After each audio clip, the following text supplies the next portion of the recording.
అదే RTV app వార్తల్ని క్షణాల్లో చదివే అవకాశం ఉంటుంది. ఒక న్యూస్ పేపర్, ఒక టెలివిజన్ ఛానల్ మీ చేతుల్లో ఎప్పుడూ ఉంటాయి. మీ అందరికీ నమస్కారం. ఎన్డీఏ కార్యకర్తలు, ఇక్కడ బీజేపీ కార్యకర్తలు ఉన్నారు, టీడీపీ కార్యకర్తలు ఉన్నారు, పవర్ ఫ్యాన్స్ కార్యకర్తలు ఉన్నారు. మహిళలకు అందరికీ నా నమస్కారం. చాలాసేపు తర్వాత, చాలా సంవత్సరం తర్వాత నేను అరకుకి వచ్చాను. 86లో కెప్టెన్ నాగార్జున షూటింగ్కి వచ్చాను. సో ఆల్మోస్ట్ 38 years, 38 సంవత్సరం అయింది నేను అరకుకి వచ్చి. ఇతర రోజు తర్వాత నేను ఇక్కడ వచ్చిన తర్వాత చూస్తే కూడా అసలు ఆ డెవలప్మెంట్ నాకు తెలియట్లేదు. ఆ డెవలప్మెంట్ అరకు వ్యాలీ అయితే ఎలా ఉండాలి, మెయిన్ ఇక్కడ మీకు అట్రాక్షన్ ఉంటుంది టూరిజం, అందరూ రావాలి. నేను అప్పుడు వచ్చినప్పుడు బ్యూటిఫుల్గా ఉంది, ఇంకా అదే బ్యూటిఫుల్గా ఉంది. కానీ ఆ డెవలప్మెంట్ చెప్పినప్పుడు ఆ డెవలప్మెంట్ అసలు జరగలేదు. మీకు ఏదైనా వచ్చిందా, రూల్స్ చేశారా, మీకు ఇల్లు వచ్చిందా, డబ్బులు సార్లు చెప్పారు, అది వచ్చిందా, ఏదైనా వచ్చిందా? జగన్ గారు ఏదైనా ఇచ్చారా?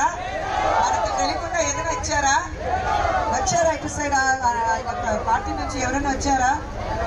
ఎలక్షన్ టైంలో వస్తారు, ఓట్ వేయకని చెప్తారు, మీరు వేస్తారు, ఆయన గెలుస్తారు, వెళ్ళిపోతారు.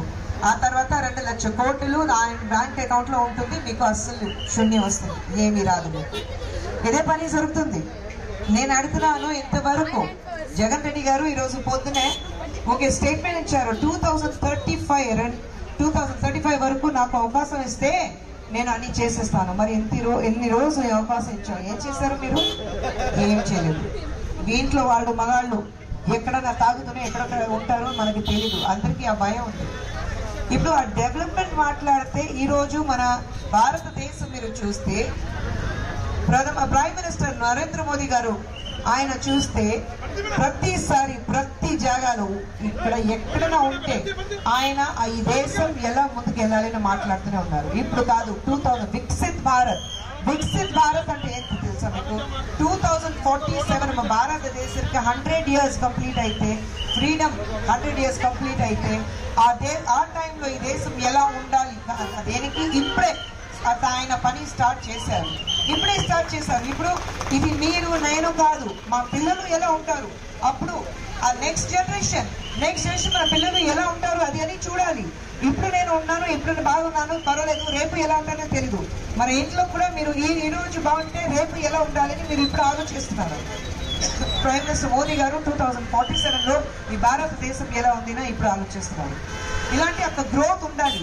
బాటమ్ 5 లాస్ట్ లో ఇండియా ఒక టైంలో ఇండియా గురించి బయటకి ఎక్కడైనా ఇంటర్నేషనల్ బార్డర్స్ లో ఎక్కడైనా మాట్లాడితే ఇండియాలో ఏం లేదని, కరప్షన్ ఉంది అంతే, ఎవరు చూస్తే డబ్బు తీసుకుంటున్నారు, ఇక్కడ పావర్టీ ఉంది, చాలా గరీబ్ మనుషులు ఉన్నారు, ఏం లేదు, ఇక్కడ ఏం జరగదు ఇండియాలోనే చెప్పారు. కోవిడ్ టైంలో మీరు అందరూ చూశారు, కోవిడ్ టైంలో ఏం జరుగుతుంది అందరికి, ఎవరికి ఈ కంప్లీట్ ప్రపంచంలో ఏం జరుగుతుంది ఎవరికి తెలియకుండా ఫస్ట్ టైం ఇండియాలో 6 months లోపల ఒక వ్యాక్సిన్ రెడీ చేసి మీకు మాత్రం కాదు 120 దేశానికి పంపించి అందరినీ కాపాడారు. ఇది ఎలా జరిగింది? It's only because of prime minister Narendra Modi గారు. ఈరోజు మళ్ళీ 2 సార్లు గెలిచారు, 2 సార్లు ప్రధానమంత్రి అయ్యారు. మళ్ళీ ఈ థర్డ్ టైం హ్యాట్రిక్ ఉండాలి. హ్యాట్రిక్ ఉంటే ఈ దేశ కాపాడడానికి కుదురుతుంది. ఎందుకంటే ఇక్కడ నుంచి అరకు వ్యాలీ నుంచి మీరు చూస్తే మీకు ఒక పెద్ద ఏం చెప్పాలి, ఒక అదృష్టం మీకు. ఎందుకంటే ఇప్పుడు ఈ అరకు వ్యాలీ నుంచి అసెంబ్లీకి భారతీయ జనతా పార్టీ నుంచి సార్ రాజారాం గారు ఉన్నారు, ఇక్కడ పార్లమెంటరీ ఎలక్షన్ కి గీతా మేడం ఉన్నారు. సో మీ 2 జాగాలు మీకు భారతీయ జనతా పార్టీ ఉన్నప్పుడు, అండ్ మీరు చూస్తే ఎక్కడైనా చూడండి పవన్ సార్ అక్కడ ఉన్నారు, చూడండి ఫ్లాగ్ లో పవన్ గారు ఉన్నారు. ఓకే, సో టీడీపీ వాళ్ళు ఇక్కడ ఉన్నారు. సో అందరూ ఒక ఫ్యామిలీ లాగా, ఒక కుటుంబం లాగా మేమందరూ ఉన్నప్పుడు ఎందుకు ఆ గ్రోత్ మనం చూడకూడదు? ఆ గ్రోత్ చూడాలంటే ఈ టైంలో అరకు వ్యాలీ నుంచి అసెంబ్లీ కాకుండా పార్లమెంట్ కూడా ఇక్కడ నుంచి భారతీయ జనతా పార్టీ నుంచి రాజారాం గారు అండ్ గీతా గారు గెలిస్తే ఉండే అన్ని పాలసీస్ మీకు వస్తుంది. ఇప్పుడు జగన్ గారు ఏం చేస్తారు?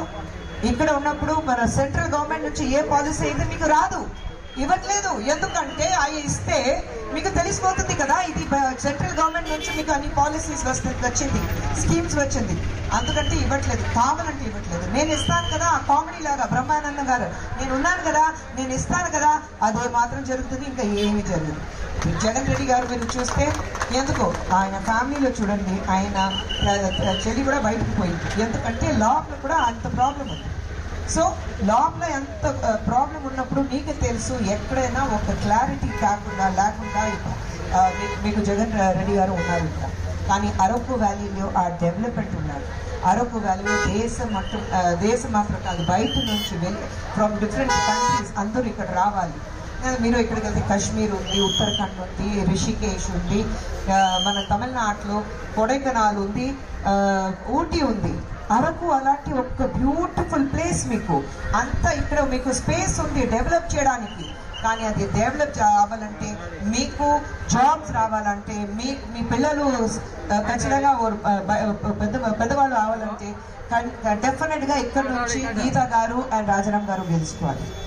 మన గుర్తు ఏముంది తెలుసా మీకు అందరికి? మన గుర్తు చెప్పట్లేదా? మన గుర్తు ఇంకోసారి గట్టిగా చెప్పండి.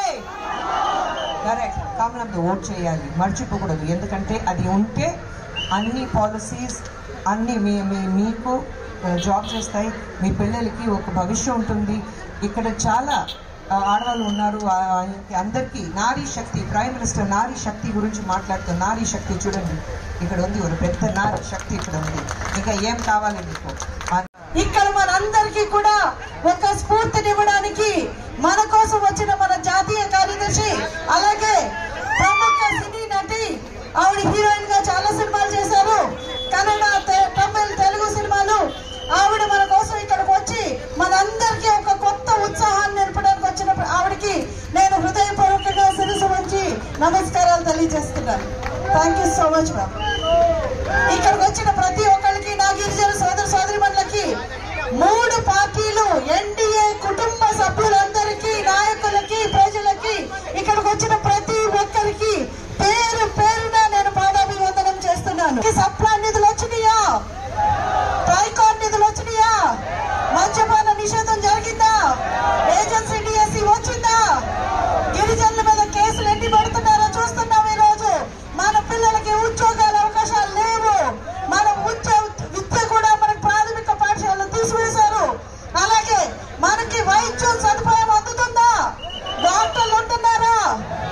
గిరిజనులు గ్రామాల్లో రోడ్లు, ప్రధానమంత్రి గ్రామీణ సడక్ యోజన ద్వారా మనం 2014 నుంచి 19 వరకు వేసుకున్న రోడ్లే ఈ రోజు వరకు మనకు ఉన్నాయి. సర్పంచుల అకౌంట్ లో నిధులున్నాయా? డబ్బులన్నీ దొబ్బేస్తారు. దొంగలు పడ్డారు మన రాష్ట్రంలో. మన జీవితాలను దోచుకోవడానికి ముందుకు వస్తున్నారు. 60 నెలలు కష్టపడ్డాం, ఎన్నో దుర్మార్గపు కేసులు పెట్టారు. మరో 60 నెలలు సుఖంగా ఉండాలంటే మనం ఏం చేయాలి? కమలం గుర్తుకు నరేంద్ర మోదీ గారు మన దేశాన్ని విశ్వ గురువులా పెట్టారు. అలాగే ఈ రోజు మన రాష్ట్రం అభివృద్ధి చెందాలంటే మళ్ళీ ఎన్డీఏ కూటమిలో నాయకుడిగా ఉన్న నరేంద్ర మోదీ గారు మన రాష్ట్రాన్ని అభివృద్ధి చేయడానికి ముందుకు వస్తున్నారు. కాబట్టి ఇక్కడ కూడా మన నరేంద్ర మోడీ గారు 400 సీట్లు వస్తున్నాయి. ఎన్ని సీట్లమ్మా? మన అరకు కూడా అందులో ఒకటే కావాలి. అలా అయితేనే మనకి అభివృద్ధి సాధించుకోగలం. మన అరకు మనం ఇక్కడి నుంచి గిఫ్ట్ గా నరేంద్ర మోడీ గారికి ఇస్తే గిరిజనుల సంక్షేమం రాష్ట్రంలో ఉన్న, దేశంలో ఉన్న 46 గిరిజన ప్రాంతాల్లో 31 ప్రాంతాల్లో గిరిజనులు నరేంద్ర మోదీ గారిని ఎన్నుకున్నారు. మనం కూడా ఇక్కడి నుంచి ఈ సీటు 100% మనం అందరం కష్టపడి రాత్రి పగళ్ళు మీరందరూ కూడా ప్రతి గ్రామాల్లో నరేంద్ర మోడీ గారి పథకాలు తీసుకువెళ్ళాలి. అలాగే మన రాష్ట్రంలో ఈ రోజు దుర్మార్గ పాలన అంతం అవ్వాలంటే చారిత్రాత్మకంగా ఈ రోజు ఒక కూటమి ఏర్పడింది. నమస్తే అండి. ఇది వ్యాపారం గురించి కాదు, ఓటు గురించి. ఎన్నికల్లో ఓటు వేయడం మన హక్కు మాత్రమే కాదు, కర్తవ్యం. ఎంతో మంది మహా నేతలు శ్రమించి ప్రాణత్యాగం చేసి ఈ అవకాశాన్ని మనకిప్పించారు. అందరూ ఓటు వేద్దాం. ఎందుకంటే ఓటు హక్కు ఊరికే రాదు. నా ఓటు ఎవరికో తెలుసా? అది సీక్రెట్ అండి.